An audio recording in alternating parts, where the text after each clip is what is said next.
अस्सलाम वालेकुम स्टूडेंट्स, कैसे हैं आप सब। उम्मीद करती हूँ आप सब खैरियत से होंगे। हम लोग पढ़े थे unit number 2 binary system. Binary system में हमने लास्ट लेक्चर में डिस्कस किया था लॉजिक ऑपरेटर्स को एंड और नॉट। हम उनके आज पढ़ेंगे ट्रूथ टेबल्स। ट्रूथ टेबल क्या होता है? ट्रूथ टेबल प्रेपोजिशंस जो हमने पिछले लेक्चर्स में पढ़ी थी कि प्रेपोजिशंस की वैल्यू ट्रू या फॉल्स होती है। तो ये ट्रूथ टेबल उसी वैल्यू को चेक करने के लिए यूज़ होता है कि आया कि प्रेपोजिशन की वैल्यू ट्रू है या फॉल्स, या जो रिजल्ट निकलता है। मतलब अगर हम एंड गेट यूज़ करें तो पी एंड क्यू निकलता है, या पी और क्यू, या उस रिजल्ट की वैल्यू को चेक करने के लिए यूज़ होता है आया कि वो रिजल्ट की वैल्यू ट्रू है या फॉल्स। तो हम पढ़ेंगे सबसे पहले truth table for and operator के एंड ऑपरेटर का ट्रूथ टेबल पढ़ते हैं। फर्स्ट कर लें, हमारे पास दो प्रेपोजिशंस हैं, एक है पी इट इज़ रेनिंग और दूसरी है क्यू टुडे इज संडे। तो हमारी जो compound preposition P and Q बन गई वो बन गई it is raining and today is Sunday.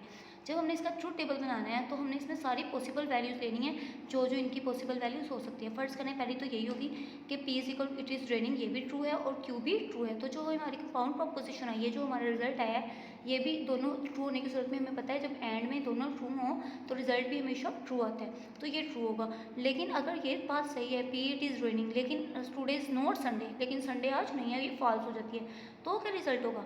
ये पहले मतलब पी ट्रू है दूसरी फॉल्स है, तो आपको पता है कि एंड और तब सिर्फ और सिर्फ तभी ट्रू रिजल्ट देता है जब दोनों प्रपोजिशन ट्रू, अदरवाइज हर सूरत में रिजल्ट जो है वो फॉल्स होता है, तो रिजल्ट आएगा आपका फॉल्स। लेकिन अगर ये इट इज़ रेनिंग नहीं है, मतलब ये फॉल्स है और टुडे इज संडे है, ट्रू है, तो हमारा रिजल्ट आएगा तो भी फॉल्स। अगर ये दोनों फॉल्स है तो ऑटोमेटिकली रिजल्ट आएगा हमारा फॉल्स। ये आपका ट्रूथ टेबल साथ बुक आपने बनाया हुआ है, आप यहाँ से देख लीजिएगा।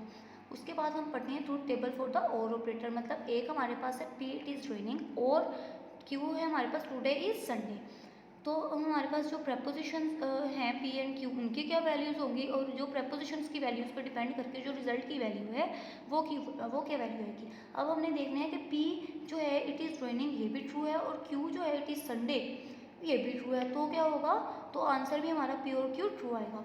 लेकिन अब हम देखते हैं कि जो पी है हमारा इट इज़ रेनिंग और क्यू जो है हमारा इट इज़ संडे। अगर P it is raining true है और Q it is Sunday false है, तो हमारा क्या रिजल्ट आएगा? आपको पता है और जो है उसमें अगर एक भी प्रपोजिशन जो ट्रू हो जाए तो आंसर हमेशा ट्रू आता है, तो आंसर इसका ट्रू होगा। अब हम देखते हैं कि पी इट इज़ रेनिंग ये जो है फॉल्स हो जाता है और क्यू इट इज़ संडे ये जो है वो ट्रू हो जाता है, तो आंसर क्या होगा? वही इसमें भी सेम ट्रिक लगेगी कि और गेट में अगर एक भी ट्रू हो तो आंसर जो है रिजल्ट जो है हमेशा ट्रू आता है। उसके बाद अगर दोनों फॉल्स हो जाती हैं तो उस सूरत में क्या आएगा? आंसर फॉल्स आएगा। अब हम पढ़ लेते हैं truth table for not operator के। नॉट ऑपरेटर का ट्रूथ टेबल क्या होगा?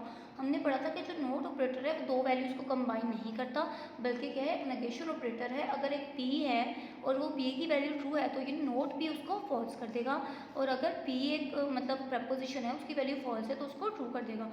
मतलब अगर पी है इट इज़ रेनिंग तो नॉट पी हो जाएगा इट इज़ नॉट रेनिंग, और अगर पी है इट इज़ नॉट रेनिंग तो नॉट पी हो जाएगा इट इज़ रेनिंग। अब हम पढ़ लेते हैं truth table for complex Boolean expression. मतलब जैसे कि एक पी है और एक क्यू है, लेकिन हमने जो एंड गेट लगाना है वो नोट पी और क्यू के दरमियान लगाना है। तो पहले पी का नोट फाइंड करेंगे, फिर जो पी नोट पी का रिजल्ट आएगा उसके और क्यू के दरमियान हम क्या करेंगे? एंड गेट लगाएंगे। पी ले लिया हमने दो ट्रू एंड दो फॉल्स, नोट पी लेंगे ट्रू वाला फॉल्स हो जाएगा और फॉल्स वाले ट्रू हो जाएंगे। क्यू हमने सेम वही ले लिया जो जो सिचुएशन हो सकती है, ट्रू फॉल्स। अब नोट पी एंड क्यू के दरमियान में हमने एंड गेट लगाना है। एंड गेट क्या करेगा? नोट पी फॉल्स है और क्यू जो है वो ट्रू है, तो एंड गेट हमें पता है जब दोनों ट्रू हो सिर्फ और सिर्फ तभी रिजल्ट ट्रू देता है, तो इसका रिजल्ट आ जाएगा फॉल्स। दोनों फॉल्स हैं तो ऑटोमेटिकली रिजल्ट फॉल्स आ गया, दोनों ट्रू हैं तो रिजल्ट आ गया ट्रू। अब नोट पी जो है वो ट्रू है लेकिन क्यू जो है फॉल्स। हमें पता है कि एंड गेट के लिए दोनों कंडीशंस का कंपलसरी है कि दोनों के दोनों ट्रू हों, तो यहाँ पे दोनों ट्रू नहीं है तो आंसर आ गया फॉल्स। आपने क्या करना है, ये चारों ट्रूथ टेबल्स अपनी नोटबुक्स पे बना लेनी है। एंड का ट्रूथ टेबल क्या है, और का क्या है, नोट का क्या है, और कोई भी कम्प्लेक्स सिचुएशन आपने बूलियन अलजेब्रा की ले लेनी है। अपना ये काम अच्छे से करना है। अल्लाह।